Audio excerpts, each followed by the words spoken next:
This is To The Point, your briefing on Asia's entertainment business. I'm Janine Stein. And I'm Patrick Frater. If it's happening, content streaming, cinema, or corporate chaos, we're talking about it. Patrick, let's get to it. Let's get to the point. Indeed. This is the first time that you and I do a three-hander on this podcast with both of us and a studio guest. Our studio guest this week is Vivek Couto, who is managing partner at consultancy and research firm Media Partners Asia. And his company has this week published a 5-year forecast for the development of the screen entertainment industry in Asia Pacific. And Vivek, without interruption, we're going to hear your presentation. I'm going to call it that. And then we'll jump in with something more like a three-way discussion. Vivek, you're up. Hey, Patrick. Hey, Janine. Happy New Year. Great to see you guys. Look, I thought we'd share some of the key highlights of our annual report, which we've been doing for the last 25 years and through different iterations. The good news is this part of the world, Asia Pacific, still remains the largest and fastest growing screen market globally, including all screens, theatrical, television, streaming, social video, and so forth. And over the next 5 years, the sector as a whole is going to grow at 3% average annual compound rate. And then I think the total pie will expand to around $200 billion. Now, within that, there are a lot of structural factors going on. All the net growth is being driven by online video, and that pie expands around 7% a year. And you're seeing what we've been seeing pretty much since before the pandemic, accelerating through the pandemic, and now over the next 5 to 10 to 15 years is going to be really define the screen economy. It's a structural reallocation of value, right, from television to streaming. So television remains large in reach, but it's structurally challenged in monetization because of declining linear advertising and declining pay TV subscriptions. Still a very valuable sector, but between now and 2030, traditional TV revenues decline by roughly $8 billion across the region. Within online video, two big engines are the ones to focus on, particularly if you're a content creator or a content producer or an investor. We typically go with first, but let's start with the second one, which is the biggest single engine, which is what we call social video and user-generated content. There's only one revenue stream captured by MPA in this stream, so it's advertising. And it dominates the ad market, right? That sort of engine is going to generate another, and we were talking about growth dollars here. So they're generating close to $12 billion over the next 5 years. So it makes the creator-led platforms the single largest growth engine in what we call the screen economy. The second largest engine is what we call premium VOD, which is where we all come from, which is effectively the subscription business and the branded AVOD business that broadcasters have gone into and other players have gone into, whether it's iQIYI, Tencent Video, View, various others with the ad tiers. And that business adds close to $13 billion in growth revenue, but it's two revenue streams, and it reaches around $52 billion by 2030. Within all of this, and particularly within the growth sector, revenue is becoming more concentrated, right? The top 15 platforms, as we like to track them, they account last year for 60% of total online video revenues. And that's led by YouTube. We've started, by the way, capturing YouTube subscriptions as well, which is a really interesting business in this region, the YouTube premium business. Not many people talk about it, but it's something we've started to look at in this region because it adds up to quite a bit of revenues. People will say, oh, it's only music, but people are looking at it for ad-free experiences and, capturing content on this. So we've started to look at that business. So YouTube is a big business once you combine the gross advertising business, right, before they pay out the creators and the subscription business. Then you have ByteDance with Douyin and TikTok. TikTok is quite successful in Southeast Asia. They've also turned on micro dramas now. They're going to have a new life in Asia because the US business is going to be owned by a different consortium. So might be more refocusing on this part of the world, particularly in Southeast Asia, Korea, Japan.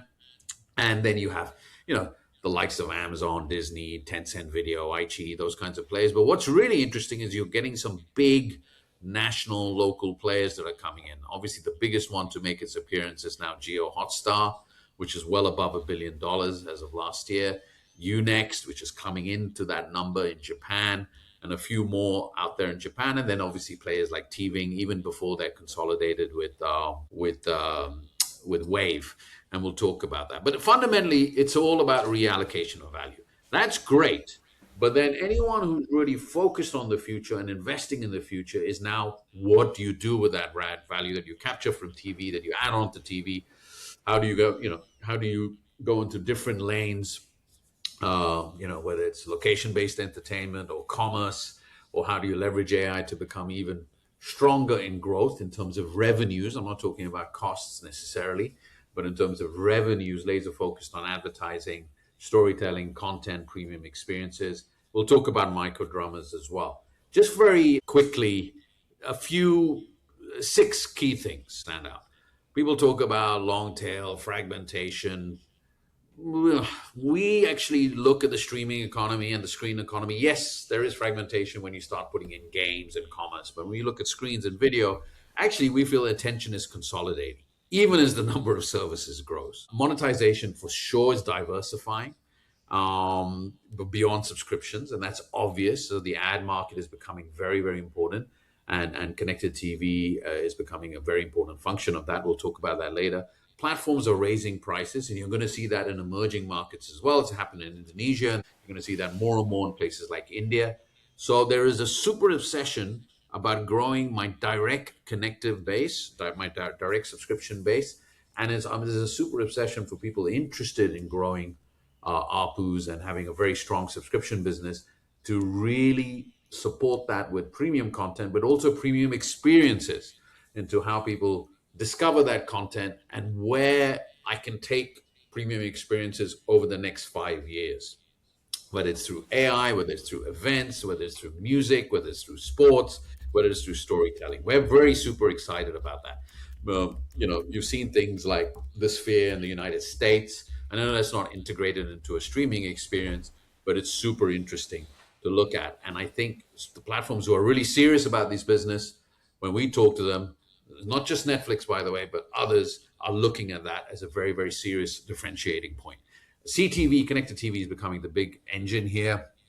I think outside of China, there's about 150, 160 million connected TV households. It's going to grow to close to 300. Big growth in India and Indonesia and Thailand, but also very big growth in Australia, Japan, and Korea. Why is it important? Because it improves big screen engagement. When we look at it in terms of hours consumed, they're typically double, triple for sports and entertainment players on connected TV. And some of them who used to be very dependent on mobile, like your videos or your TVings and your Geo Hotstar, are seeing a lot of growth now on connected TV. And you're seeing a lot of growth in ad yields on connected TV in larger markets. It's not helped that YouTube in most markets keeps their CPMs low on CTV as well. That's a bit of a tough one to battle with. But certainly for sports, you've seen growth on CTV yields and obviously growth on the subscription experience for premium entertainment. Bundling is back. It's not out of fashion.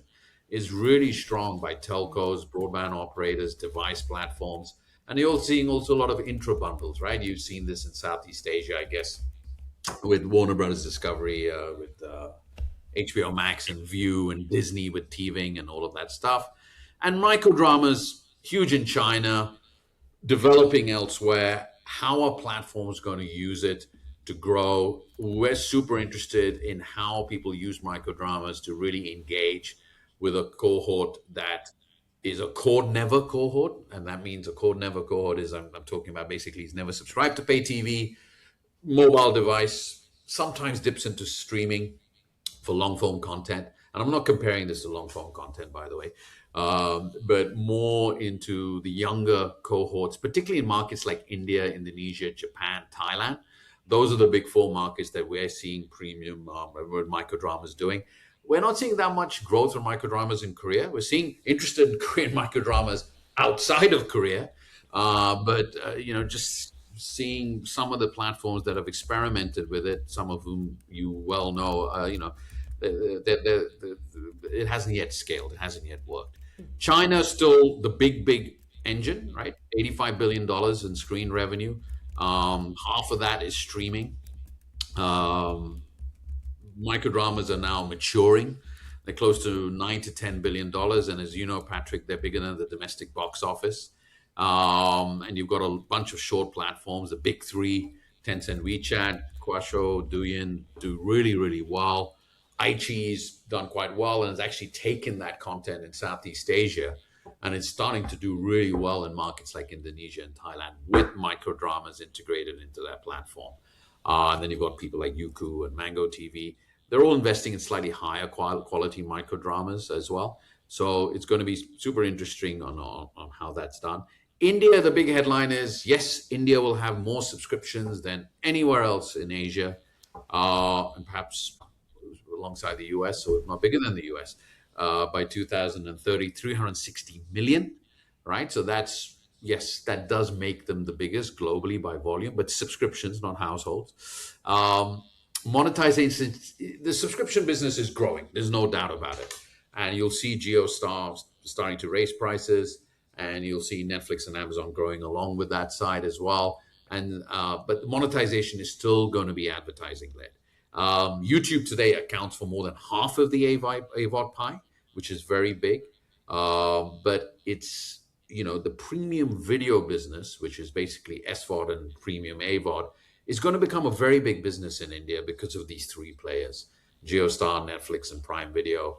And in some ways, for Netflix, just from a volume perspective, India is probably one of the biggest markets globally, just to give you that importance of that factor. Japan from a revenue perspective, Korea from a content perspective.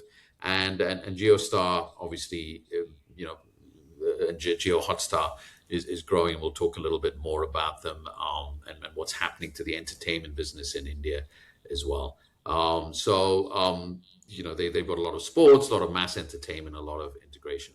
One quick word on Japan: second largest screen economy after China and ahead of India. Very high ARPU market. Many players are focused increasingly on Japan and are spending a lot of time and effort to go bigger, deeper, and stronger in Japan, right? And I'm talking from the global players, and I'm talking from an investor spaces. So I think Japan is going to get even more and more and more attention. A, for anime companies. B, for the likes of Sony and Warner and NBCU and Warner Brothers Discovery, as just mentioned, who might launch directly in that market. And then also Netflix and Disney. Netflix has spent a lot of time in Japan over the last 2 years, and it's become that number one revenue market. It already is Amazon's biggest market. They have a very big commerce business. But you've got a screen revenue market there of close to $40 billion. Television is still strong. It's not gone downhill. It's definitely under pressure, the free TV advertising model, but they have a decent BVOD platform with TiVo. And but all the growth is largely coming from streaming. It's the largest premium VOD market, good high price tiers, a lot of premium local content, 90% driven by local content, a lot of sports-led differentiation. So Netflix is beginning its big sports business in Asia with Japan, with the streaming side, and a lot of AVOD and BVOD adoption. So that's just some of the headlines. I don't want to bore you too much with other markets, but Korea, Indonesia, and Thailand are also very, very critical in the mix in how they go forward. We saw some very good positive signs in the fourth quarter in Indonesia and throughout last year, particularly from the big two players there, which is Netflix and Video, of really, Indonesia unfortunately has got a bit of a rap as being really high churn, really high acquisition cost, low ARPU. We saw the churn coming down, still elevated. It's still the most elevated in the region, just to be higher than India, just to be clear about that. But we saw a very strong year for both of those players and a very strong fourth quarter for Video in particular, where their local originals and their local content did extremely well to drive their direct base going forward. That was interesting. In Thailand, the big story there is really sports, where AIS together with Monomax really disrupted True and taking the Premier League, taking badminton, taking volleyball, taking lots of sports around the business, and gone to a very seemingly strong sports business there, driven by streaming. We'll see how much is left there, and obviously Netflix is focused on Thailand. Disney starting to license more Thai content since the fourth quarter from this year, and Thai content is traveling across the region.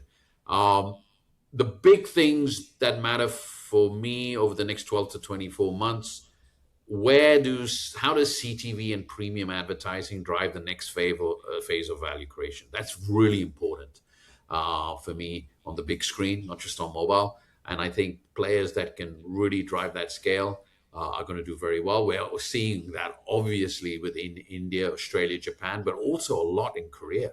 TVing's advertising is really through the roof.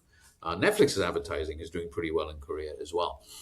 Southeast Asia, as I said, because of the low CPM, slightly tougher, but we're seeing more focus on it from video and MNC and players like that in Indonesia. The other one will be bundling and distribution control. Who can really drive that scale and that volume to grow businesses and to get to the consumer, either as Janine had suggested before we recorded, through a collaboration and partnerships, or just directly. Obviously the biggest illustration of that is Geo Hotstar, not just with Geo, the telco, and Airtel through its different feeds, but also various other businesses. We saw that with Monomax, with AIS. They got the biggest reach with the Premier League in Thailand in the last 20 years. And the reason they did that is because AIS were able to block out a lot of pirates. They actually blocked traffic, which I haven't seen in Southeast Asia for some time. Different forms of distribution, more creative forms of distribution. What Netflix did with Naver, which gave them 1.5 to 2 million subs, opened up the ad tier in Korea and disrupted everyone else. So partnerships and distribution and unlocking that part to the home or part to the mobile is going to be really important. Microdramas, now a real business, but what business are we in microdramas? How do you define it, right? When I've asked premium platforms who are going into microdramas to name the last microdrama they watched, they don't know they watched. So you can't really compare it to long form. It's a separate thing. It has its kind of gamified sensibility, but it's interesting. And then AI, in terms of how companies in the entertainment space really change the way they go on about AI. It's interesting when you look at Netflix's narrative 6 months ago to now, it's embracing AI. They've got AI labs in Asia, the US, their CTO, the chief product officers are very much embracing it. It's interesting with telecom companies, when you look at them, each of them, they might have a CTO, but they actually have an AI officer or an AI evangelist in the organization. Because when I talk to AI companies, they always say, you can't give this job to the CTO. And you can't necessarily give this job to the content creator. You need to have a separate AI person in there that changes how the business operates. And I don't think you can just look at it from a cost perspective, because it sort of gets you into trouble. You have to look at it in terms of changing the velocity of the company in a big way. And I think, as you both have written about, local content remains the anchor on this side. So it's going to be a very interesting couple of years for local content in the marketplace. Vivek, I'm going to interrupt you there. This has been fabulous, and you've given us so many points. I know that Janine has lots and lots of specifics to come back to you on.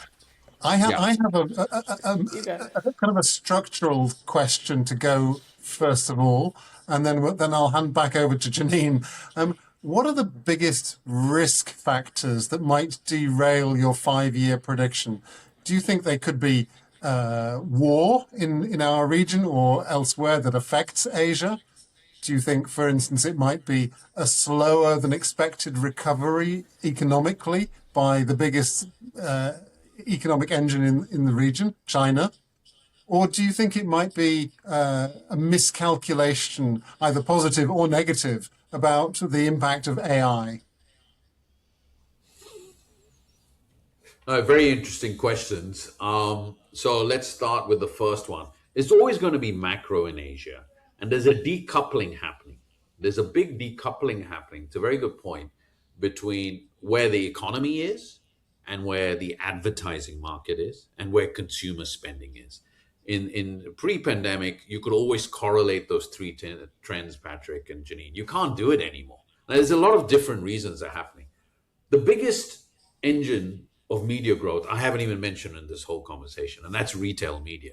It's just huge, right? It's huge, retail media. Basically, advertising through e-commerce or content commerce and so forth is big.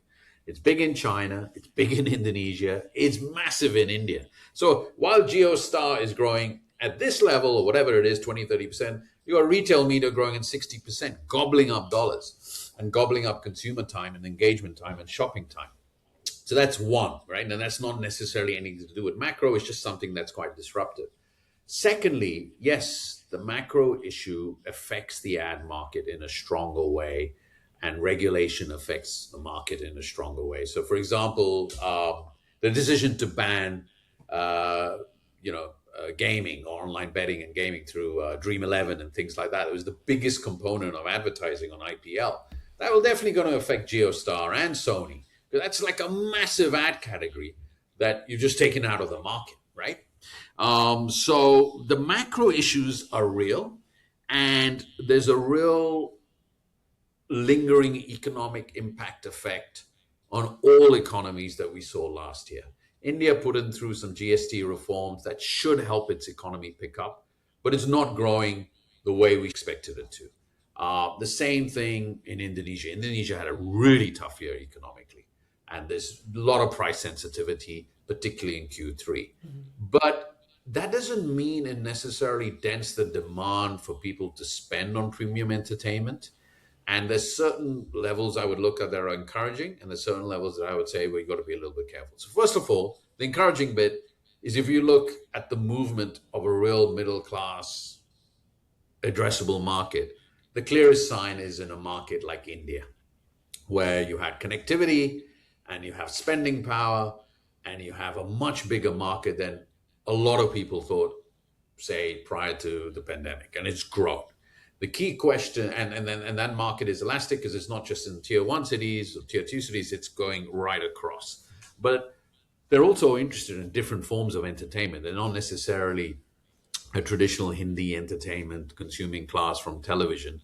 They're looking at different forms of content, different forms of storylines, and different ways to different experiences, as I suggested at the start. But I think the macro weakness, whether it's the underlying weakness in China, Patrick, or some of the lingering weaknesses in Southeast Asia here and there, some of the ebbs and flows in India, the biggest issues where Korea has really been, had a lot of instability over the last 2 years.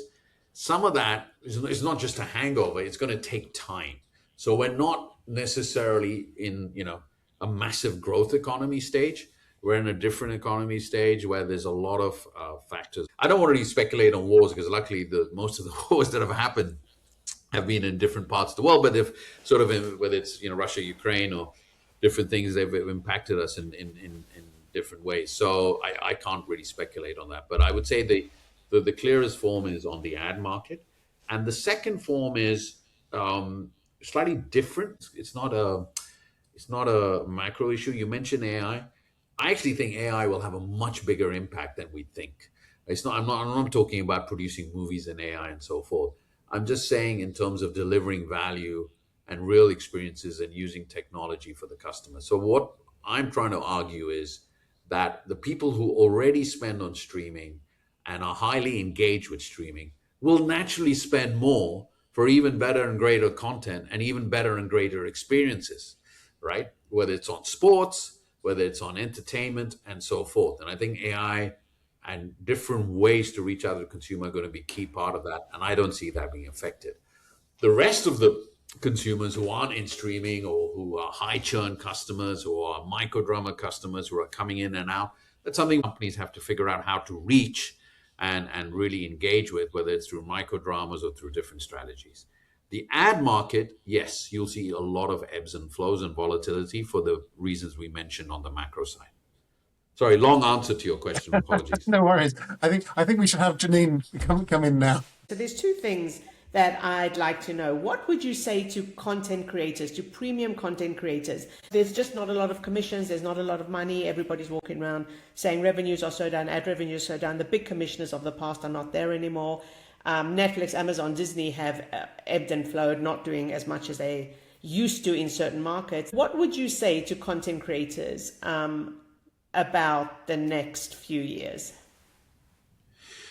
Look, I think I think content creators that have access to 3 or 4 different routes of monetization and experimentation are going to do well. And by that I mean you have the theatrical window, you have the streaming window, you have your own platform, you have microdramas, you have AI, and I think you've got to be doing a lot of that, Janine, without necessarily betting the house on that. I think people who, for example, are experimenting on the microdrama side, or also experimenting, doing formats and different types of series and having their own channels on YouTube, or even having their own small niche streaming platforms, just to showcase certain content, to find out a little bit more on the demand side, seem to be doing well and seem to be figuring it out. I think the problem with what you're talking about, I don't want to generalize, but I think we've seen that what happened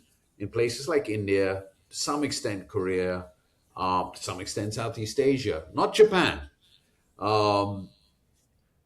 In those markets, a lot of those players, particularly both on movies, a lot of movie guys, quite a bit on series as well, particularly in Korea and Southeast Asia, India more movies. They were like 80% dependent on 2 platforms, sometimes 1 platform, sometimes 3, right? And I think that kind of dependence has to go away. And it started to, the writing wasn't on the wall. You can't say in 24 and 25. The writing was on the wall in 23 as we came out of the pandemic, right?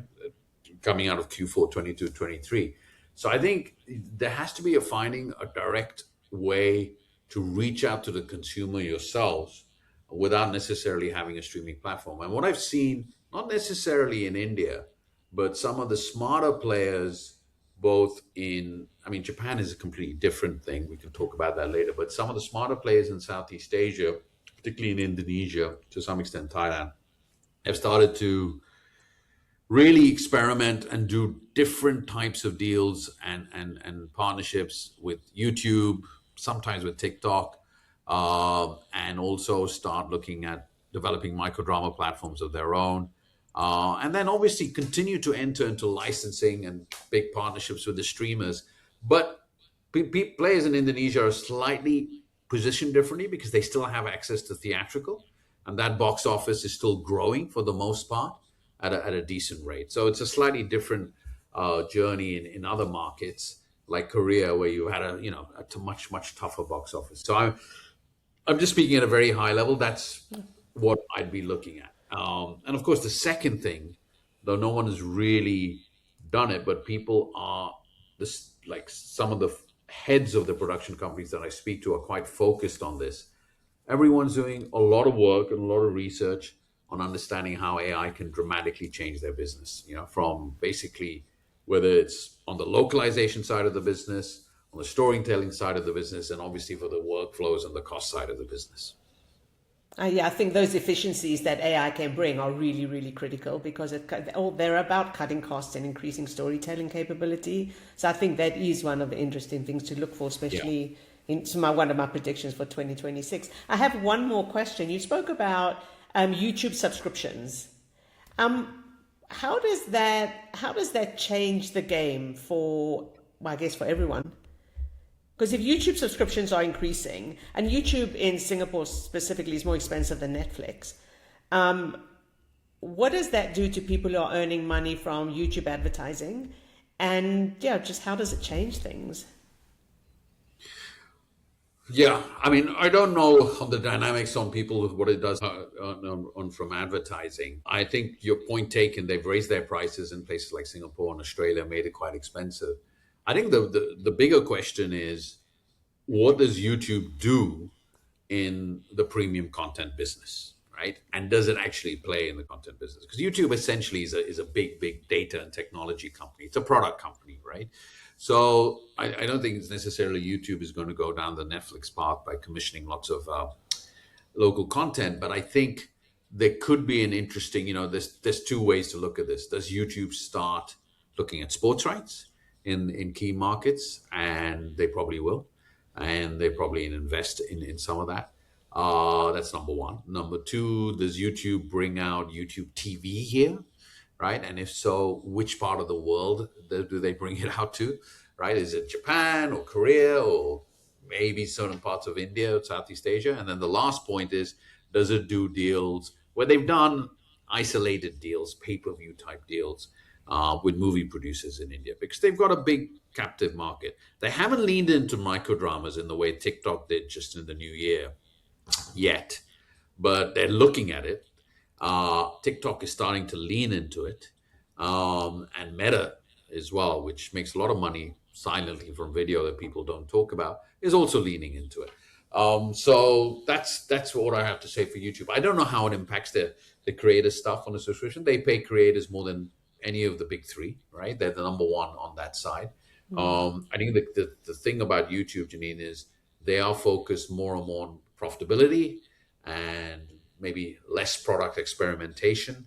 So they're going to be, a lot more business led going forward. But if you see the moves they've made in the US, it's all been a lot more, apart from the YouTube Shorts and a lot of the stuff they're doing with AI on the creator side. It's a lot more based around the subscription side and the premium side, premium entertainment side, but directed to sports. For the creator side, the way YouTube tells it, my last point is YouTube is making all their AI tools, as is Google, to creators. So how does that disrupt the business that you've just been talking about, which is the premium entertainment business? Because if I'm a creator right now and I've got great channels, plus I've got access to all these AI tools and all these different types of things that I want to do, how does that change the business for me? I have a question for both of you, using your crystal balls, but also taking Vivek's 5-year timeline. My question to both of you is, what do you think is the Asian company that is most likely to move from the sidelines to the regional global forefront over the next 5 years? I ask this because I look back, and 5 years ago, companies like ByteDance and Jio and TSMC were all important companies, of course, but they weren't globally known. Now they're in every conversation. Do you have crystal ball predictions for this? That's a tough one. Oh, yeah, it is a tough one. But can I just weigh in here? Before the whole Warner sales blew up and commandeered most of our attention, TVing was on a pretty interesting track. I think there was a bit of Trojan horse about it, do certain deals, see how it works, and then take over the rest. Who knows how that would work out. But I would say TVing is being very strategic about its international expansion. I don't know how the new owners of Warner will change that. So that's my answer off the top of my head. Vivek, what do you think? No, look, I agree with you about TVing. I think they've been very strategic and sensible about it. I don't know if TVing itself is $1 billion plus company, right? ByteDance just on video or in entertainment is like an $8 billion company, and Jio is like whatever $3, $4, $5 billion companies. And Jio was valued at whatever $8-9 billion recently with that transaction, and they want to be valued at 15, I guess, over the next few years. I think the key question is, who has that trajectory? I would say my feeling now, Janine, I think all these companies that have come out, particularly the ones that Patrick have referenced, have really used technology to drive a lot of scale. And particularly, I would say ByteDance is a technology company, just in the way that Netflix and Meta and YouTube and companies have been technology companies. They've used content in a different way. I think JioStar is definitely well positioned. on that, and they're more like TV, Janine, because they have a TV business and sort of like CJ, and they've used content more, but they're embracing more and more technology. And I think they're a company that's going to be super interesting to watch, Patrick, over the next 3 to 5 years on how they scale. I would say my biggest bets would be companies coming out of China and Japan, basically using the next iteration of AI and technology to drive disruption and growth in this part of the world. ByteDance is already, ByteDance was born an AI company, right? So they already have silently developed one of the leading AI platforms that's just sitting there in Southeast Asia, that's top of the charts in Indonesia and Thailand. They're just collecting data. They're not charging on it. They're not putting ads on it. So they're silently collecting data. So I think they're going to be super well positioned. And I think the Japanese companies, if they get, we've seen companies get consolidated, like Crunchyroll has emerged as well, and Sony's consolidated certain companies.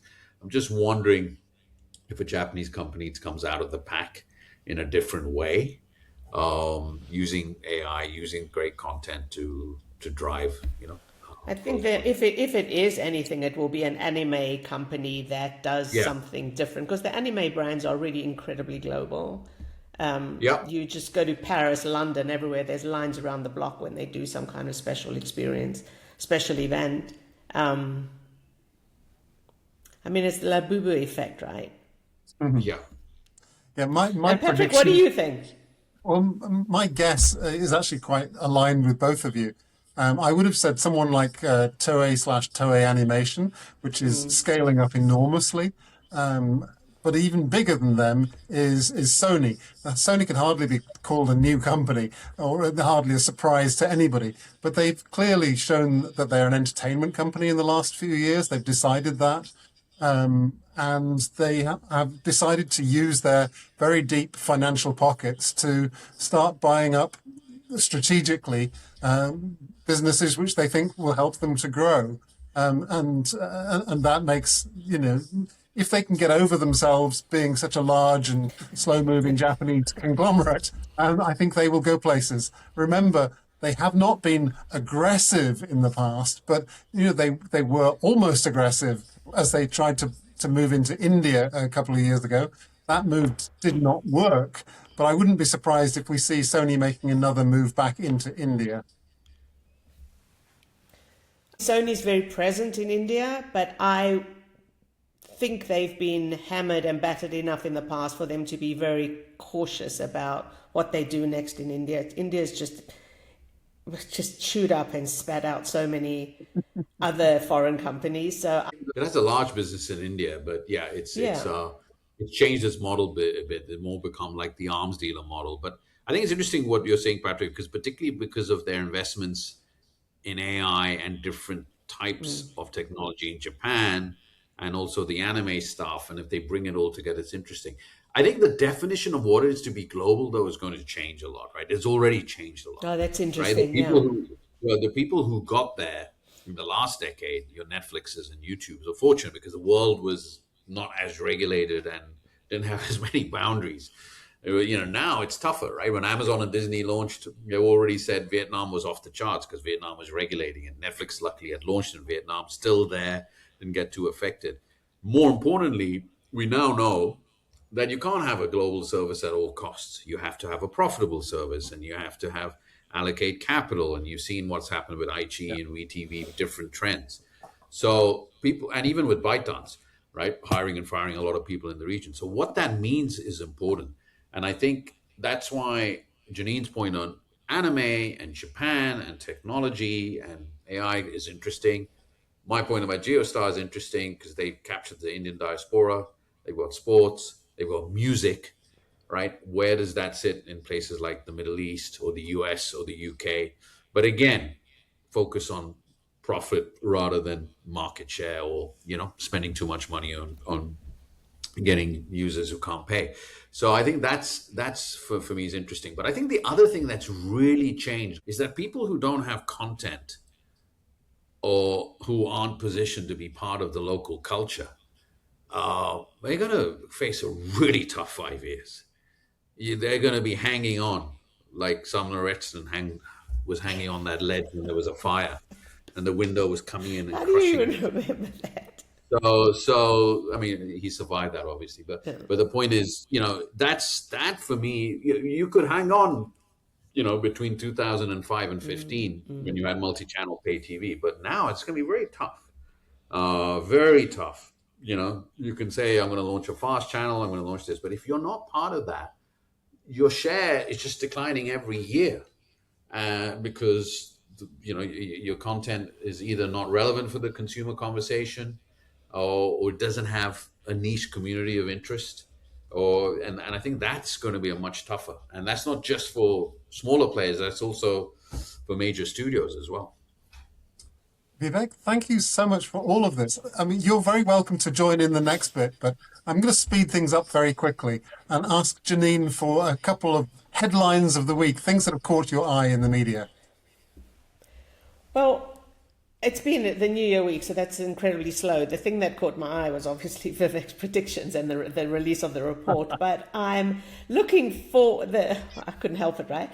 I'm looking forward to what I think is going to happen in 2026, and the major movements that I'm looking at are the collaborations, new kinds of collaborations, because it's built of necessity. Some of them will be just showcasing and grandstanding, but actually content creators have to start looking abroad for bigger budgets, for more cultural relevance beyond their own small markets, and especially smaller markets like Singapore. So Singapore will drive a lot of collaboration and co-production. They come with real money, they come with real will. Will other markets do the same? I think they probably will, but the collaboration, it's much easier to talk about a collaboration than to do one. So I think 2026 will be a year of incredible enthusiasm about collaborations and incredible pain and anguish about how to make those work. And then I'm also very interested in looking at the impact of distraction on premium production, and in fact of everything, because I think that everyone is doing two things at once, and what impact this will have on premium production, which relies on you to be watching the screen with full attention. And I'm not sure that full attention is a possibility in our age. So I think those are the two things I'm looking at. What about you? Well, that's fascinating. I mean, I've spent a lot of time looking at year-end box office numbers for the cinema industry. Obviously, those numbers are beginning to trickle out. We've seen some very interesting movements. I mean, China has, at least on the headline level, rebounded from an awful 2024 with box office numbers up by 22%, I think it is. But there's a huge caveat. I mean, it's almost why my number doesn't make much difference whether it's 20 or 25%, because so much of the box office in 25 was down to a single film, Ne Zha 2, a runaway animation film, which is now the biggest animation film anywhere in the world of all time. It's absolutely huge. So I'm a little cautious on the Chinese box office market, which is the biggest in Asia and now reconfirmed itself as the second biggest worldwide. It's actually 3 times bigger than the nearest one, Japan. But there have been some quite positive noises out of China in the last few weeks. Avatar did as well as can be expected. Zootopia is approaching $600 million in China. Which is insane. It's the biggest Hollywood film in China for many years, and now the second biggest of all time. It has run away with the box office, and it's interestingly garnered a lot of kind of state support, state media support. So there's something really interesting there about that Hollywood China dynamic, which doesn't always click, but has certainly clicked for this film. Other box office markets have been much more mixed. Korea is down again, which is really desperate news for an industry which has already been kicked in the teeth. And Hong Kong is down about 9 or 10% as well last year. But I'm going to give you a positive finish to that one, because right in the last few days, we've seen Back to the Past, a brand new Louis Koo action film, break all-time opening week records. And that's the third film in the last 2 years to do just that. What do you think elsewhere in the region? I think that my own prediction about box office has been about peak theatrical in 2019. I think it's going to be very, very difficult to get back to those levels in almost all countries. There are a couple of obvious exceptions. Indonesia should be one of them, and Vietnam should be another one. But elsewhere, I see audiences drifting away to social media and other platforms.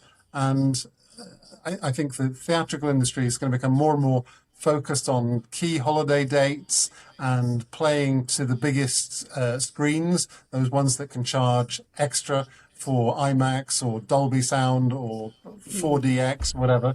Those things which make going to the cinema an event. But for the rest of the rest of the pack, it's going to be much harder. But there are other analysts who are saying, stop comparing with 2019. That's no longer relevant.